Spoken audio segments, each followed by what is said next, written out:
In 1952, in the middle of the Korean War, the United Steelworkers of America threatened to strike. But before they could, President Truman shocked the nation with a televised address announcing he was seizing control of the steel plants so as not to interrupt the war effort. Within half an hour of that address, lawyers for the steel companies had driven to a district court judge's home in Washington, D.C., and gotten the judge to set a hearing for the next morning, a hearing as to whether or not a president could actually do that.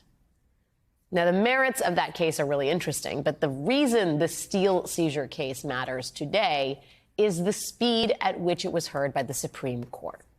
The issue was so urgent for the steel workers, the unions, the steel companies, the U.S. military. It was so pressing that the case skipped the appeals process, and the Supreme Court heard oral arguments just a little over a month after Truman's announcement.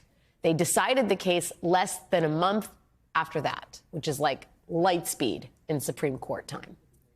And that is why, in special counsel Jack Smith's filing before the Supreme Court today, Mr. Smith cited the 1952 steel seizure case. Trump's lawyers have argued that the entire federal election interference case should be thrown out because Trump, as president, was protected by presidential immunity. In his filing today, Jack Smith argued that resolution of this issue is so important that it requires an immediate and definitive decision by the nation's highest court. And the 1952 steel seizure case shows that the Supreme Court can act fast when it comes to matters of national importance.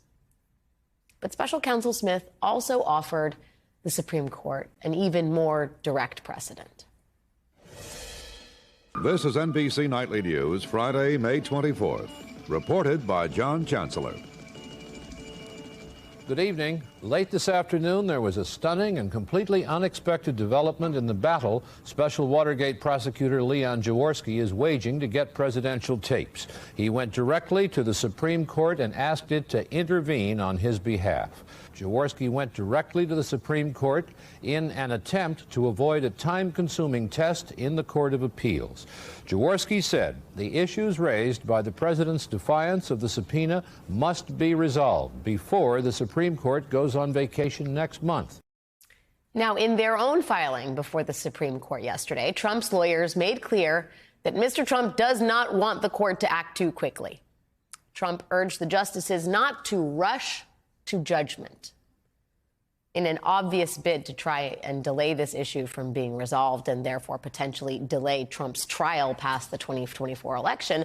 Trump's lawyers claim that for the Supreme Court to decide this issue correctly, it should wait for the case to go through the entire appeals process. When the Watergate special prosecutor was trying to subpoena Nixon's White House audio tapes, Nixon's lawyers took the exact same approach. The president's answer went to the court today. He does not want the court to act quickly. The brief said that the president opposes any attempt to shortcut the legal process. It said the doctrine that the president can withhold evidence under executive privilege remains alive and well. It said it was more important that the case be decided wisely than hurriedly. And it said that none of the parties would be served by a rush to judgment. The White House denies that it is pursuing a strategy of delay. A president pursuing a strategy of delay. Sometimes history rhymes, and sometimes history just repeats itself, tune and verse. And here is how that Nixon president resolved the very next day. The U.S. Supreme Court, acting as swiftly as it ever has, today announced it will review the Special Watergate prosecutor's complaint against President Nixon. Within 2 months of agreeing to hear that case, the Supreme Court issued its historic, unanimous 8-0 decision that President Nixon must turn over the White House tapes. The Supreme Court can act quickly when it wants to. And today in his filing, Jack Smith made that case. Just as the court granted certiorari before judgment in the United States versus Nixon and expedited its proceedings, it should do the same here.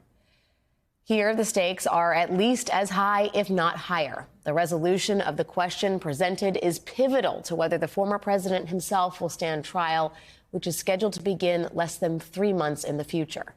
The charges here are of the utmost gravity. The case involves, for the first time in our nation's history, criminal charges against a former president based on his actions while in office.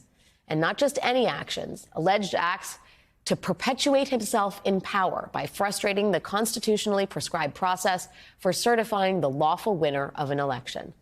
The nation has a compelling interest in a decision on respondents' claim of immunity from these charges, and if they are to be tried, a resolution by conviction or acquittal without undue delay.